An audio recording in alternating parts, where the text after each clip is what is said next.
Hey, Dr. Tara Boston Kimber here, and you are listening to the Culture Focused Practice Podcast. Thank you for being here with me. Okay, so hear me out. You are not running a machine. You might think of your group practice as a well oiled machine. That's fantastic, but it's not a machine, it's a living organism. Most systems, even the fantastic ones like EOS, don't fully address the emotional and cultural heartbeat of your practice. They are designed to be systems, they are not designed to be living organisms. And while something like EOS resonated with me very deeply, it didn't fully scratch the conceptual itch that I needed with regard to the way that I looked at my practice. All of that is why I developed the living practice framework.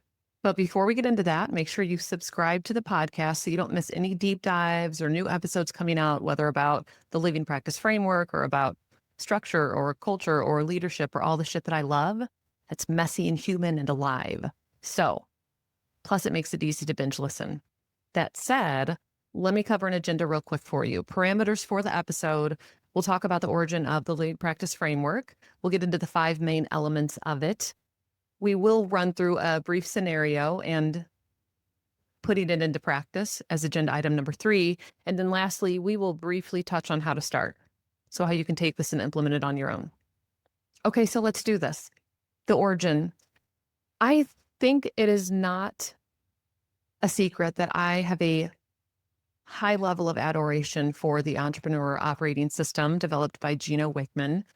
EOS is fantastic. When I first stumbled across it, I remember feeling like, holy shit, like this is the thing that I've been looking for. I've been trying to understand the systems and the structure of a business. And I didn't have the words to say that at the time that I learned about it, but that's what I was wanting in retrospect. As I implemented EOS, I realized there was more things that were important to me than were included entirely in EOS. And maybe they touched on some components, but I didn't ever get the sense that they were fully fleshed out in a way that matched what I saw as their level of significance. And so to some extent, EOS almost felt a little bit incomplete. Like it's a huge component for a successful and healthy practice, but it is a component. It is not the practice in its entirety. And so this living practice framework emerged because there were some cracks that EOS couldn't quite patch for me. And again, I have to say, I love EOS, so I'm not dogging it. I'm not putting it on blast. We actively use it, and it is a part of something that we use that is a larger framework. So some of the cracks, for example, there were things like cultural disconnects, potentially almost like identity confusion, stagnant team energy, where things are just kind of off and you're checking the box from an EOS perspective, but it's not vibrant. You feel like there's something missing. And slash or what you've done from EOS, for example, isn't really hitting the mark of what you need. And again, for me, that points to like something is missing. There's something that is richer or slightly more robust or like a conceptual component that I'm not getting from EOS in the way that I need. As a result of that, I had to grapple. I grappled and I let shit percolate and I thought out loud and I thought in my head and I talked out loud and I talked to chat and I developed my own because why the hell not? I had a framework that had been developing for me throughout my time using EOS that was a little bit bigger for me. And I realized the more that I did this, the more that I saw and talked about practices as being living entities. And so this living practice framework is a systems-oriented approach to viewing and leading a group practice that integrates structure and culture and leadership and people and marketing as a dynamic living organism. And so let's segue to the 5 elements. So agenda item number 2, the 5 elements of the living practice framework. This is hardcore going to be surface level because I could talk much more in depth about any one of these. That's not for this episode. I will highly likely do more detailed episodes on the 5 elements over the course of the next few episode releases. But let's cover these real quick. So the 5 elements of the living practice framework are leadership, EOS/structure, culture, employees or people, if you want to say that, but I say employees, and marketing. So when I talk about leadership, what we're talking about is a porous and permeable membrane for the whole organism.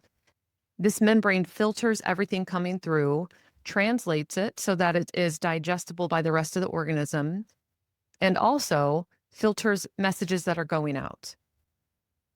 And so leadership is responsible for the maintenance of this whole organism and the filtration of things coming in and out.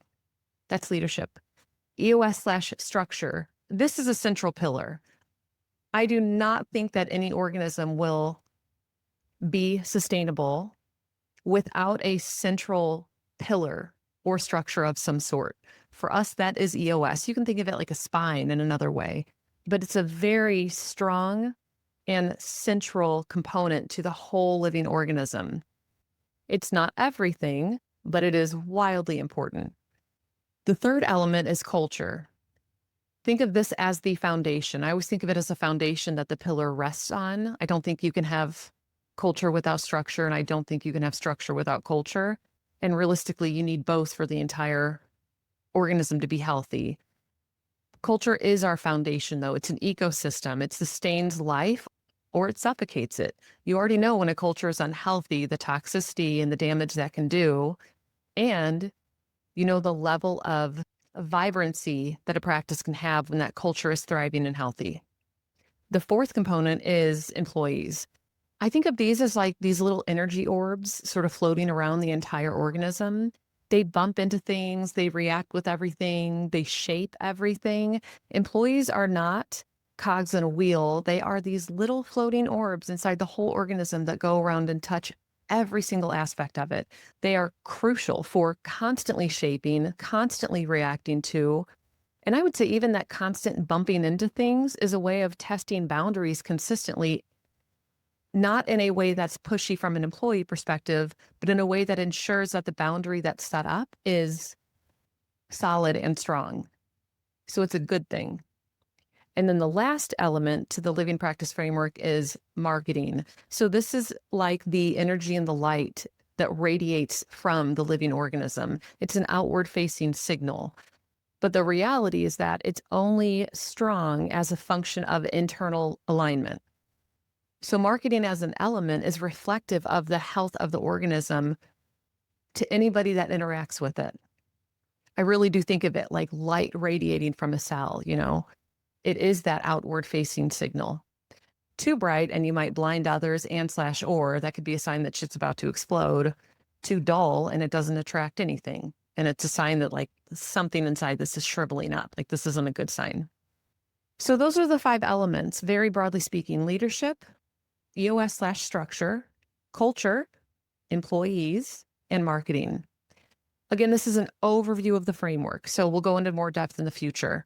I do want to say that there are 2 more elements, but they are not standalone elements. They are just very important components of the organism, but I don't treat them as standalone. One is financial health. And so this is part of the structure piece, especially part of EOS. And you really get there through structure or, in my case, EOS-based tools. And another is feedback. I can't see any organism thriving without feedback systems in place. And so feedback lives in leadership and culture, but you can almost think about it like a nervous system. It keeps things very responsive and very human. So I like to highlight those 2 as sub-items almost. You know that financial health is sort of a sub-item to EOS/structure, that central pillar. And then feedback is a sub-item to leadership or culture, both probably, but it's a sub-item to leadership and/or culture. And so they're important enough to name, but they are not standalone items because they're so baked into other parts of the framework. So the goal with this living practice framework is not just solving issues. You can solve issues through the issue solving track of EOS. So issue solving is absolutely baked into the living practice framework, but that's not the goal of the framework. The goal is to nurture an entire ecosystem. This is where energy and clarity and trust and alignment all come together. They're all felt. People have a very visceral experience with interacting with it. They're not just managed, they're felt deeply. And when you have the right people, I think also they're felt intuitively. So we can formalize what we're doing by way of structure and having this framework. And when the right people are on, they just immediately add to the organism in a way that feeds more nutrition into it. Okay, so let's shift real quick and let's do the scenario. That's a little bit of an abrupt transition, but we're going to do it anyway. Example scenario, and then I will show you in practice how the living practice framework might look. You've implemented EOS, your scorecard is tight, your meetings are humming, roles are clear, and still something feels flat. You can't really put your finger on it, but your team vibe is off. People don't speak up in meetings unless prompted. You're hitting your rocks, but it doesn't feel energizing. You're doing all the right things, but you don't know why it feels like you're leading a machine instead of living, breathing, fallible humans. You start to wonder, is this a culture issue? Is this a leadership issue? Or is the structure itself missing something essential? If we look through a living practice framework lens, here are the questions we ask. I'm not going to say here are answers. I'm going to say here are questions that we ask. From a cultural or foundational perspective, we might ask, is there emotional resonance? Is there shared ownership? Or is there just surface level alignment? We might ask ourselves, are values embodied or are they just listed? From a leadership perspective, leadership being that porous membrane, we might ask ourselves, are we regulating the tone and the energy and sort of the relational dynamics of the entire group? Are we letting things in that we shouldn't? Are we not allowing enough to filter back out? Are we shifting into managing tasks, or are we shifting into running meetings, which are important components, but not all of leadership? When we look at it from a people perspective, remember people being the floating orbs that interact with the entire system. You might ask yourself, are my team members in relational motion with each other? Are they siloed by their seats? Are they siloed by their projects? Are they encouraged to engage and interact with each other, with the system? Do they feel seen, or do they just feel like they're being tracked and assessed and like they're a number? From a marketing perspective, marketing being the energy that radiates out from the living organism, is your practice radiating a shared ethos, or are they just doing good work quietly? Are internal dynamics affecting the external message? Is there alignment from a marketing-based perspective? Is what we say we do reflective of what we actually do? Is how we market and who we market to reflective of who we are and how we want to show up in the world? And then structure from an EOS perspective. You might ask if what you're doing is serving your organism or if it's overriding it. If you are so stuck in a specific tool or structure that you are losing sight of the people that are around you and the humanity of running a business. The goal in all of this is not just to solve issues. The goal is to nurture an ecosystem where there's energy and there's clarity and there's trust and there's alignment, and that all of those things are very viscerally felt, not just managed. And how you do that, as a great segue to our last agenda item, mind you, that was smooth, little smooth operator over here. How you do something like that is very, very easy. There's three little steps I'm going to give you. One, you don't need a full framework install or overhaul. You don't need to scrap what you're doing. You don't need to say, fuck you to EOS or structure or whatever feedback system you have in place. So step one is just let go of that notion that you need to overhaul or completely revamp something that currently exists. Don't do that. Step 2, ask yourself, of those 5 core elements, leadership, culture, marketing, employees, and structure, which element feels the weakest? Which one feels like, oh, that really needs some TLC, a little bit of time and love and consideration. That's my TLC. That's good. And then the third step, just choose one small shift. Don't fucking reinvent the wheel. Stop it. Don't do that. Just take a very small thing you can do and shift it. It might be a little tweak. My favorite thing to do is follow a problem all the way back to as close to its inception as I can find. And then from that point, figure out what's the very smallest change I could make then that will have an impact on the trajectory of this thing as it moves back forward. So I always think about if a plane is 5 degrees off or even 1 degree off, the significance that has on the destination in 500 miles. We're doing the same thing with problems. If you're saying that leadership feels the weakest of all of the elements, and maybe you realize that you are spending all of your time managing tasks or all of your time coordinating meetings, just trace it back to like, what's the approximate time frame this started? You could do something like that, a question like that. Or you might ask yourself, is there something internal for me that is getting in the way of letting go of delegating meetings? Or you might ask yourself, is there a seat or a role in place where I can pass this over? Or you might ask yourself, if you stopped prioritizing time to not work on tasks and just to spend time thinking, it might be a very small tweak where you just add an hour to your calendar each week. That is sacred time for you to sit and think and ponder life or the business or whatever.